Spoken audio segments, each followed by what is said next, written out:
Thank you Manish ji. देखिए मनीष जी, पहले भी बीएडीपी का पैसा बॉर्डर के लिए आता था। अब 2-2.5 साल से बॉर्डर के लिए जो पैसा बीएडीपी का आता है वो बंद है, और जो बॉर्डर का पैसा आता था बीएडीपी का, उससे बॉर्डर का काफ़ी डेवलपमेंट बॉर्डर की होती थी, और अब वो पैसा बंद है।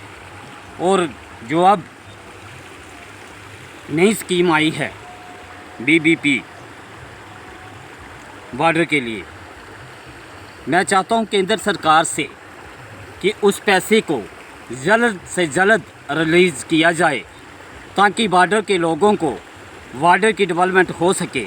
और मैं साथ में केंद्र सरकार से और प्रशासन से भी ये मांग करना चाहता हूं कि जो बॉर्डर का पैसा नई स्कीम के तहत फेज़ सेकंड का जो बीबीपी स्कीम का जो पैसा आ रहा है, वो पैसा सिर्फ़ और सिर्फ बॉर्डर के लिए लगे। क्योंकि पिछली सरकार जो पीडीपी और बीजेपी की सरकार थी, उस टाइम में जो पैसा आया था बीएडीपी का, वो पैसा काफ़ी हद तक मिसयूज हुआ था। वो पैसा बॉर्डर में कम लगा था बॉर्डर में, मगर बॉर्डर के बजाय कुछ पैसा मिसयूज हुआ था। आउटसाइड काफ़ी पैसा लगा हुआ था, जहाँ तक कि आउट ऑफ स्टेशन भी लगा हुआ था।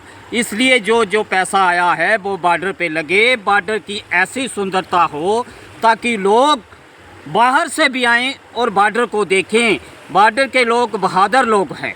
जो पैसा आया है वो बॉर्डर के लोगों के लिए लगे। और इस त्रासदी में जो त्रासदी हमारे जहां बाढ़ से जो नुकसान हुआ है, देखिए एमएलए शिप ने अपना सीडीएफ तो दिया है, सीडीएफ लोगों का है। मैं चाहता हूं जितने भी एमएलए हैं वो सभी अपनी सैलरी के लिए, मैं तो ये चाहता हूं कि 3-3 मंथ की अपनी सैलरी, उनकी अपनी सैलरी है, अपना फैसला है। और मैं चाहता हूं सभी एमएलए अपनी सैलरी से, मैं चाहता हूं अगर पैसा दें तो लोगों को काफ़ी राहत मिल सकती है। सीडीएफ को तो लोगों का ही पैसा है, वो तो लोगों का पैसा है।